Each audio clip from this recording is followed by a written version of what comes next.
Ursa, but sticky napalm is pretty annoying because you have that turn rate restriction, right? It is turn annoying. rate slow. And it's also the way Darkseer naturally plays the lane. He needs to stand close to the wave a lot of the time. And Bad Rider will have free access to him in this lane because effectively, I don't think Shadow Demon stands a chance at boxing out Bad Rider Ursa, right? Like, they're just going to fight you back. So it's a legit concern. The other lanes, I think, for Mouz look very, very solid. You've got Storm against Ember. It's a classic. They're both going to farm, probably slightly Storm favored if it is the way it usually was. As always, with these new letter patches and whatnot, things might shift a bit, but I think that's fine for them. And the CK Venge lane should do very, very fine against Centaur Rubik. So here's to see this one kick off. And yeah, that Venge sets fire. 30 seconds. Looks like Skywrath Mage, but that's okay. Yeah, it's fine. We forgive you. Dota doesn't have any new players anymore, so there's no surprise. People will know. We did not mention the Ursa first pick is played by Chrysalis, of course, since he's the carry of the team. This is one of Chrysalis' best heroes, so I think it definitely factors into them rating it this high against Darkseer is... No, when I think Chrysalis, I think Ursa, I think Monkey King. I think Monkey King is not too popular right now. They did have access to it, they didn't pick that. Okay. So it is. Well, we'll see how his performance is. I'm interested to see if he goes for the Octarine type build or more traditional, as we'll call it. You have a preference this game? Is it what does that come down to? Is it about the enemy lineup and how well they can kite you? So you have to go for a build like that? I think it's a little bit complex, right? Because what I would say, I've not played the build myself, so it's not exactly my wheelhouse, but I would imagine what you're taking into consideration is what type of fights are likely to happen in the game. If it's really long, drawn-out fights where you need to be able to really stand your ground and keep kiting and fighting for a long time, you might consider that build. If it's a game where it's leaning more in a burst-heavy direction, you're probably more likely to do a quote-unquote standard build. And I feel like that's the type of game this is. Top lane, first blooded. Boy, oh boy. That was not a great look. Lid takes it. Yeah, he was just trying to hoof stomp some creeps. He did so, but he didn't hit a hero. So I was looking bottom. This lane wasn't even on my mind as a possibility for a kill right now. Yeah, just really out of position there. Yeah, that's a bit of a blunder. Getting Olnid a head start on CK is going to be very nice news for Mouz. The pressure is indeed also happening bottom. Puppy was really bringing it to force. He had him 5 stacked on the napalm and just keeps trying to bully him away, but Force will at the very least now get some decent experience from this wave. Chrysalis already up to level 2 now on the Ursa. It's only going to get harder now that he has that Furious Wipes. Yep. Be pinging Narman, who has the flame break. Oh, that is probably the wrong disruption target. Ursa continuing on to Narman, and Narman will be okay. Nice restraint. No longer there. Or I don't know if that was nice. He would have definitely killed him next attack, but maybe he felt like he couldn't get that hit off without going into tower. Or it's one of those cases where you're like, yeah, we can also leave him alive, and he has to use a ton of gold on regen, and we're still fine. So. Well, this is the first game today where the mid lane is even, Cinderin. True. Isn't that refreshing? Yes, we won't be seeing, I mean, probably will see a lot of rotations from the supports at some point, but a little bit too early now, especially with Boom beating that first blood. Is it Shishak? Shishik? Shishik? I would say Shishak. Shishak, of course. Of course, the one I did do. Right? Okay, Shishak. Okay. Shishak? I'll try to remember that. But yeah, you're expecting, I mean, the Ember versus Storm, kind of an old school matchup. It feels like it's typically just a wash, pretty even. Yeah. I mean, generally speaking, I would say Storm has a little bit of an upper hand, but I'm going off of memory there, right, of how it has been for the last year. And once again, when things change with facets and everything, the experience that you have isn't always accurate. Like, things are going to be different. But I don't see anything inherently in this matchup that would change it in the laning stage part of things, right? Ember could technically do a little bit more harassment damage to you with double impact as his facet, which is the one he has, but I still don't think you're like bullying the Storm out of lane in any sense. So, they just. Yeah, that is interesting though that we see a different. I mean, is that because of the Ursa that we see the different facet come out from the Darkseer? I know it's a different player, but we definitely saw the other one in the last series, which was the get attack speed or whatever the hell it is. Yeah, attack speed per int, yeah. When you take that as an offlane Darkseer, you take it because you don't want the penalty of the other one, right? It's not because you're expecting the attack speed to matter. You take that one if you play carry Darkseer, which we've seen very little of, but it has actually happened. Yeah, I don't know. Might just be personal preference. You know, when you take this, you get more value in fights, but you're weaker during all of the split push phases of the game. So you're slower at traversing from camp to camp. So whatever matters more to you. The counter pressure here onto Boom up top.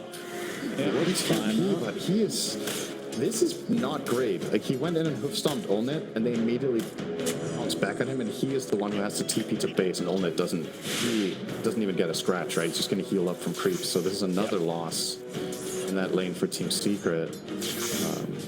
The Centaur should start falling significantly behind. Olnit's going to hit level 5 within not too long as well. That just adds insult to injury up there. That Chaos Strike hits the third point. Scales very well. I'm very interested what he built. So he has triple bracer on the Centaur. This is the same facet as before. Horsepower, of course, great name. Yep. Where I was assuming before you just don't buy boots ever. But we saw last game, phase boots is still actually decent. You see a hoof stomp double edge in the top lane. Olnit in a bit of trouble. He gets up the Chaos Bolt. Benjin is coming. Is it Bengen or Benjin? I think it's Bengen. That's my dog. Hello, Onion is not okay with that. All right. I'm going to say Benjin. Okay, let's see if he barks another time, then I'm going to go get him. All right. Oh, boy. Onion's in a lot of trouble now. Poor thing.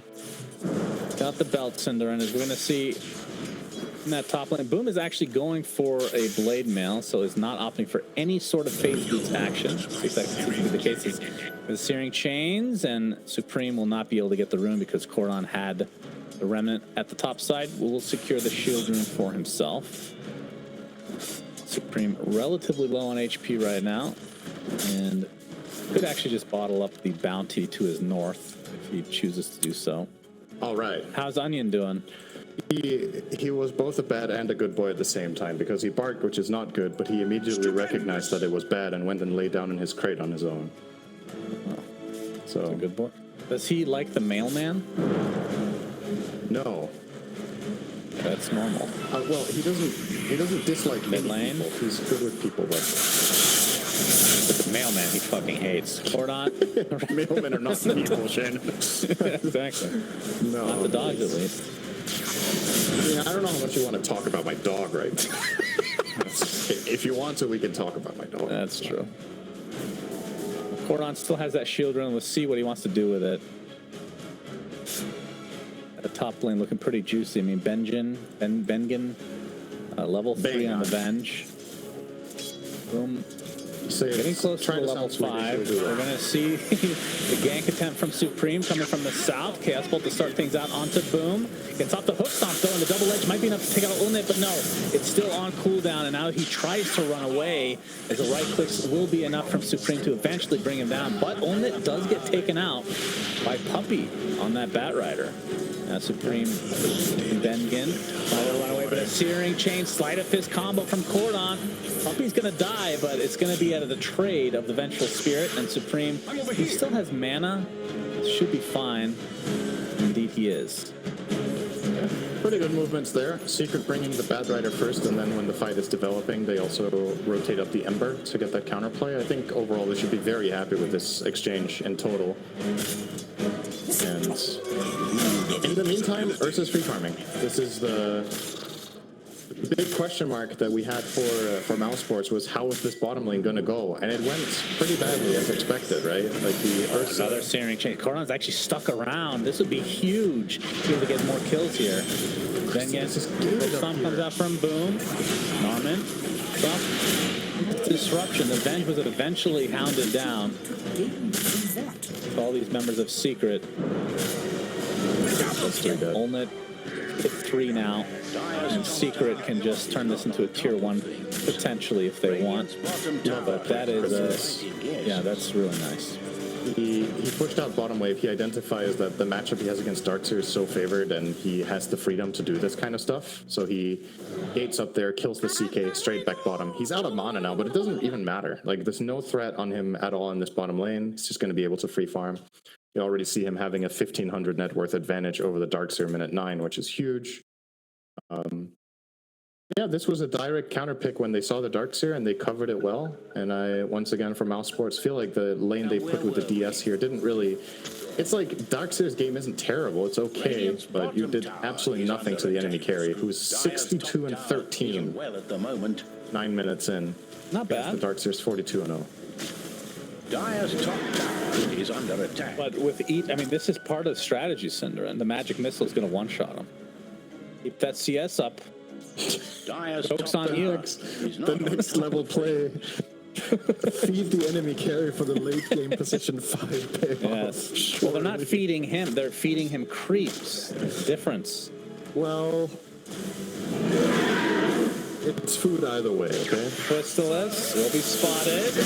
Electric Vortex wall is there. Is going to get off his ult, and now TP support from Shishik on the Rubik. Gets off the telekinesis. Nice stun onto 2.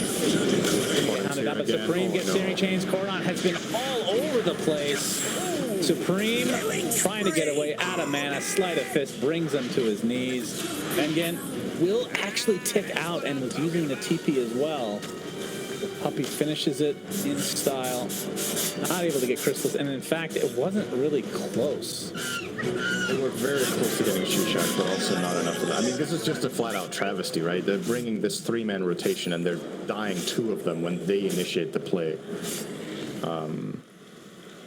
I think if you're going to gank Ursa like this under the enemy tower, I mean, first of all, I don't actually know if you even do this with the heroes that you have right now. That's hard. You don't have any instant stun, you don't have any instant silence, so you know Enrage is going to go off 10 out of 10 times there. Crystallis will never fumble that.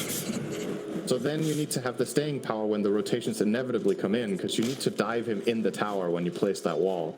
And it didn't feel like that play was really planned out very well from Mouz. It's kind of like, all right, guys, Ursa's free farming, let's kill Ursa. That's what it felt like to me. Like, there wasn't any clear cut, okay, this is how we're going to do it, this is why we're doing it. And yeah, Secret were ready, and they get a major, major punish out of that. Now, all these creeps being killed, the Magic Missile's growing in power. 0.75 with each creep. It's like the only upside for Mouz is that the enemy team is farming. I like this narrative. They also have, I mean, it's not great with Ursa particularly, but the idea of Darkseer illusion, like working against the enemy, it's the same concept, Cinderin. What's the difference? All right? Well, and then when you get that shard on Venge, who's still only level 4, by the way, not great. And then when she gets Scepter, it's good when she dies. Yep. All right. That's right. Good. Very good. Yeah, I can see where Mouz is coming from with this lineup. That sounds bulletproof to me. I'm trying here. Good plan. 3K lead for Secret. Rune is bottom. Supreme gets the Arcane. He's opting for the Orchid first up. Koran is going for the Mage Slayers. Bottom lane, okay, well, the wall was used, but Force is the one that dies in the end. Lasso from Puppy, setting up the right clicks over there with the supports, but also, like you said, the level 5 Venge is not going to offer particularly much protection right now. Shadow Demon Disruption would obviously be very welcome, but up there at the time, and Secret are going to take advantage of this. Another move. Mouz, Supreme was starting to head down bottom. Corden is pushing in mid and has taken now half the Storm's tower without... Okay, his own tower has taken 9 damage. Very good pressure in his favor there. What if Magic Missile worked on tower, Cinder, and then it would... All right, I'm going to stop. Yeah. What then? Then it would be like Orchid in the next patch, apparently. The tower gets a lot of last hits on creeps. You see where I'm going? All right. One shot the barracks at that point. My goodness. The enemy team needs to be careful not to glyph so the tower gets CS. Okay, to be fair, Cinder, a lot of the stuff that's in the game now, if I brought this up a few years ago, you'd think I mean, you brought this up 6 months ago, you'd think I was crazy. Yeah, right? I know. I mean, nothing is too crazy. Enemy mana bars? I can't believe it. Who would have thought of such a thing? Anything goes. Wow, they're just letting this tower fall. It's honestly, it's not a very good look when you lose your mid tower minute 13:30 to Ember and you're not trying to defend it. You're just letting him have it. This hero is not good at pushing, and you definitely have the kind of heroes that would be able to take the fight to him and at the very least defend it. But Mouz are conceding a lot of ground. It feels like they've lost a couple of engages now, and now they're very timid about doing stuff. That's what you need to not fall into this trap in this game of being like, okay, guys, it's fine, we messed up, let's just farm.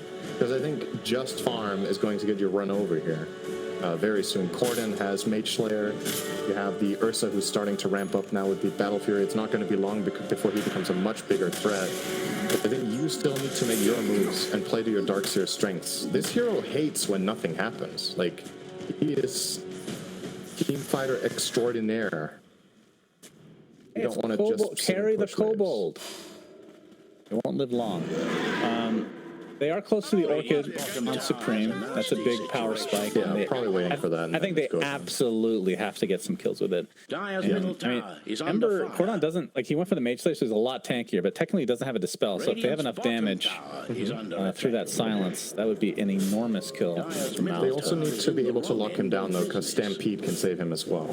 So there's that extra global layer of defense for any core that gets Orchided. That as soon as they come out from the Vortex, which is only level 1, so it's a very short pull, you can make Supreme's life a lot more difficult, increasing that There distance. are a lot more stuns in this game than the last series, Cinder. True. So they do have potential lockdown possibilities. Upbeat. Already 2,000 gold into his Yules. I wonder if he's just going to go for Blink at this stage with that much gold. He chooses. But yeah, we're not going to be seeing boots on the Centaur this time, Cinderin. So I'm not sure what last is. That just a player preference? I don't know. It might have been a little bit of a blunder, like autopilot. Maybe there was a we were talking about why the boots could have been reasonable against Ursa and Lane specifically, but I don't know. If he plays that game again, he might go different items, right? So I'm just going to say this. I'm not saying it was a mistake necessarily. You're going to see Roshan being taken out by Secret, but I did notice. So when you're picking your heroes, it auto chooses like whatever you chose last, right? Whatever you played with last. Yes. And his was definitely on Counter Strikes. That means he's been playing a bunch of Centaur Counter Strike potentially. Which sounds like a great mini game, by the way. But so you're saying now he chose the other one, but he defaulted to what he buys when he plays with that one. Could be. Yes. Radiant's bottom tower is under attack. Did, like, you get that burst move speed, right? And you get armor. So it's not like it's completely useless as we talk about. It's definitely not useless. Not at all. Radiant's bottom tower. This is a fat Ursa. It's 17 minutes in. He has almost 10 CS per minute. Stomp is his death. Stampede used. Not having any vision of the situation, so just the just in case. We'll make it back to base. I understand why you would want to use it, but I think you wait until the counter initiation comes and then you Stampede out. I don't think you need to be this worried about your teammates getting blasted with the lineup you're facing. The burst isn't that significant. Puppy, Narman, and find a kill. Lassoed and brought down. He's under fire. He got cooked. Shishak has a Blink Dagger. He has changed his mind on the Yules, will not be going Blink. He has 2,800 into a potential Lotus now. He's really weighing his options. I mean, he could still buy components for that at any point, but is choosing not to do so yet. So weighing the options overall. Boom. Is spotted top lane. He's outnumbered by a long shot by Mouz, but you can see that they're just not comfortable going for anything right now. So this Orchid timing, it feels like it's quickly dissipating. Stupendous! It's very interesting to see Puppy's thought process here. Okay, now he's committed. No, he is. He's just buying the items in different order. So he was eyeing up the Yules, and then they had another good moment, and they got the Roche, and then he changed it to Lotus. And I think it's specifically because he's looking at the game and he's thinking, okay, how do Mouz make a successful fight happen? And it's literally Orchid and CK Stun, and he counters both with the same item. So Minion is dead. when Chrysalis gets to start doing this on his Ursa, you know you're in trouble. This is not okay that he's just finding solo kills around the side lanes that he's already farming as well. Mouz are falling completely flat. I feel like they haven't done anything for the last 10 minutes. It's not that they haven't smoked, which they have, but they just smoked to the side of the map that nobody from Secret was on. They then placed a ward that Secret had vision on, so they immediately got dewarded and lost that control. And they're just defaulting to hitting creeps and kind of getting controlled. And there's the next kill, Holnip. Yep. And there's no trying to help. He's dead. Right. I mean, level 1 Venge swap is just brutal, you know? That range is atrocious. So 2 for nothing. Age is still intact. Chrysalis just... I mean, hey, he's doing 10% less... Or sorry, he's taking 10% more damage from Venge now. So I think that's part of the play, Cinderin. But once that magic missile comes to the ready, it's level 4. Needs the shard from Tormentor. I think Bengen has planned for it by maxing Vengeful Stun in case he remains level 8. He has maxed that skill first just for that damage. But on forcing 3 members of Mouz to retreat, that is never a good sign. Although, I say retreat, but Supreme finds a little tasty treat in the form of the Rubik. Disruption, though. Okay, they get the kill anyway. Supreme, I don't know if he can fight up against his brother. Have to back away. Searing Chains catches the support. Norman will be eaten up by the bear, who is about 700 away from finishing the BKB. Still with a minute left on the Aegis, and the Tier 1 tower is going to be theirs as well. I mean, I know that the Orchid was a big deal. Haven't really seen much come of it. What about from the CK? Is there any item that... I feel like this hero... Dire's bottom tower. Historically speaking, it feels like if they don't get off to a good start, the hero just feels like it sucks. But guess what? I got another Orchid. So now Puppy's Lotus is even better. Lassoed into death. 8k lead for Secret. They're getting everything that they want. And Chrysalis. This could be a potential cool turnaround here from Mouz. A little bit of cockiness from Chrysalis. Has the Aegis for 17. Oh, hook stop. Huge coming out from Boom along with the Stampede. They're going to lose the Aegis, but they're in a horrible spot right now. Cordon, relatively low HP in mana, has to Remnant away.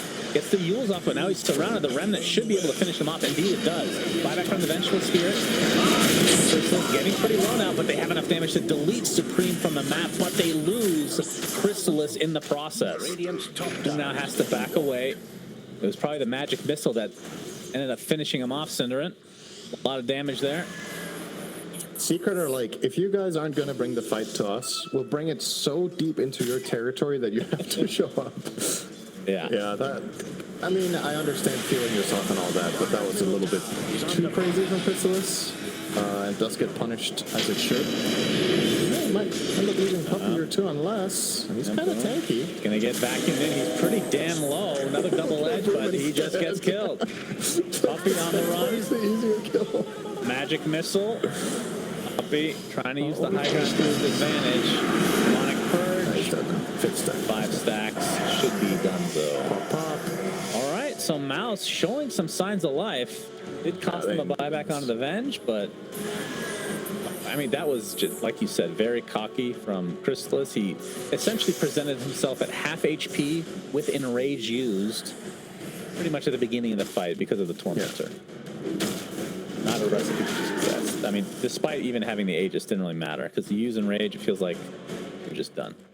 The thing about that, though, is that that still turned into a pretty close fight that Mouz did scrape a victory from. But if that's close, you're gonna be hard pressed to find a better fighting condition than that, right? Enemy carry out of position, throws away Aegis. I suppose if they can find him out of a smoke and just burst him instantly now, that would be amazing. But It's going to be a tall order, as we've talked about. They don't have any instant stun, so he can just BKB as soon as they initiate on him with anything. Or enrage if it's not the orchids that open it. They'll have their eyes set on him. Let's see if this can somehow work out. I don't think so. Secret also have some backup nearby. Puppy is closing in on him with his Lotus, so... Dire's middle tower is under Now they're going to counter smoke. Yep. Nothing of value is found from Mouse in that. And Corner has Arcane. This is... He's in there. yeah, Bengen gets the Searing Chains. Narman gets deleted by Crystallis. The both supports quickly taken care of. Another Searing Chains comes out. The Arcane Rune really coming at a good time. Hoofstomp's going to miss from Boom, but regardless, Secret get 3 kills, tier 2 tower. See what else they can get out of this. The bench is dead for a long time, so is Darkseer, so they could farm the entire map right now. Push all the lanes out. They have the luxury of Ember, of course, which makes that even easier. So you can both push and be available to fight should anything break out.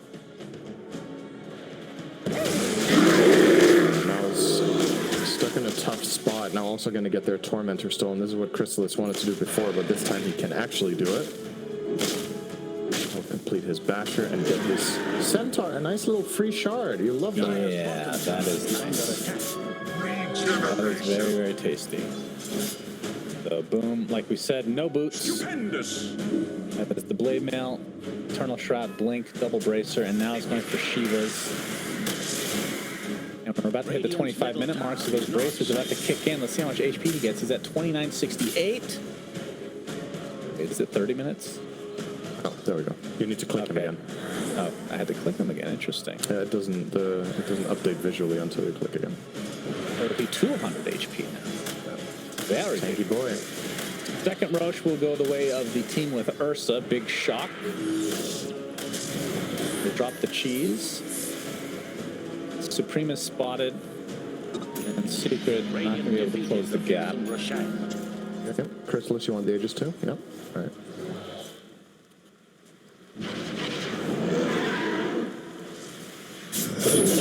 $12K lead for Secret now as the game is basically in their hands.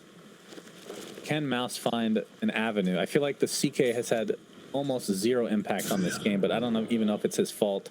Other than, I mean, he did start the game off pretty well with the first blood, too. Yeah, he got the first blood that he kind of got gifted by the Centaur. It seems like it doesn't really matter all that much. Secret's map movements and pacing has just been better. So yeah, I kind of agree. I don't know how much of it is to CK's own fault. I just think his conditions in the game have been really, really poor. It's difficult, for sure. It's only going to get worse. Oh, Supreme. Radiant's middle tower may need a hand. What is it with people using themselves today? What's going on? Dire's bottom tower Yeah, that's a thing. I actually can't believe he lived there. That was an unlucky opener from Korda not getting the shackles on him, and then he Yuled himself when he was next to him. It's the second time today where I thought the defender rules the enemy. But it was just doesn't have a Yule. Visibility. It happens. It's close to a BKB though. So yeah, dodging death. There's a couple supports that almost died there for Mouse as well, but can they turn this around? Boy, that is a lot of damage. The CK almost dead right off the bat. Gets swapped to safety. The vacuum back into the wall. Narman is surely dead as Boron is trying to chase Olnit. There's the Eagles on the correct target. And they'll finally get the CK. So a 2 for Nada. And Chris, it's the full 3 minutes left on the Aegis. The world is their oyster. Team Secret. You know the origin of that saying? No. It makes no sense, does it? I can ask ChatGPT if you want. Yeah, do it. Okay, you're gonna have to cast then. Yeah. All right. Dire's top tower is under attack. All right, doing some play-by-play. People are walking in circles farming. Oh, Corden finds absolutely nothing. All right, how am I doing? Dire's top tower. That's like they never left. It's going to connect. All right, yeah. I feel like there's no difference, really. Mouse are congregating as 3 heroes. And there is spotting. Vacuum is in. The telekinesis onto the Storm Spirit. The Down goes Supreme. No swap to come from Mr. Bengen. 2 for nothing. Now put onto the high ground. Searing Chains actually was successful, but McCabe keeps them safe for the time being. At that time being doesn't last a whole hell of a lot of time. 3 for nothing again, as Secret just rolling away with this game. The saying, "The world is your oyster," originates from William Shakespeare's play, The Merry Wives of Windsor, written in 1602. Oh, that's why it doesn't make sense. Dyer's middle tower is in the wrong end of business. Okay, this is the direct quote. "I will not lend thee a penny." The response being, "Why then the world's mine oyster, which I with sword will open." Yes. As we see a bash onto the Darkseer. It's off the greaves, the wall as well, but nothing will keep you safe from this bear. I don't know what they can do at this point, Cinderin. It is not looking good. So the world is your oyster because you can open it. It's open to you. Yeah, that's Shakespeare was a genius, wasn't he? Mouz on stealth this time was correct, thanks to the Orchid being applied. The remnant away for Cordon. Now we have a Shiva's onto the Centaur. Art will be next. And for Crystallis, what is he working at? Has the Abyssal, has the Blink, Battle Fury BKB, and 2,000 gold to boot. Kinesis into Hookstop. Not the greatest layering, but he stole Magic Missile. Is it still level 2 swap? He wasn't even here. Now the supports will be dying in their own base. The most shameful way to go. Nice swap. Will it be enough, though? Gleipnir onto 3 heroes into the vacuum. On the other team, Cinderin. The Mules on stealth. They're just dying next to their fountain. This is ugly. CK left all alone. And that's a full team wipe. I mean, they just look I mean, I can't see the looks on their faces right now, but it should be defeated. They are getting absolutely schooled. It's over, man. This was not even remotely close. It was not. For some context, Navi Jr. put a much better fight against Tundra, who are probably one of the 2 favorites to win the whole thing, than Mouz did in this game against Secret. And that is despite Mouz having some great early mid-game fighting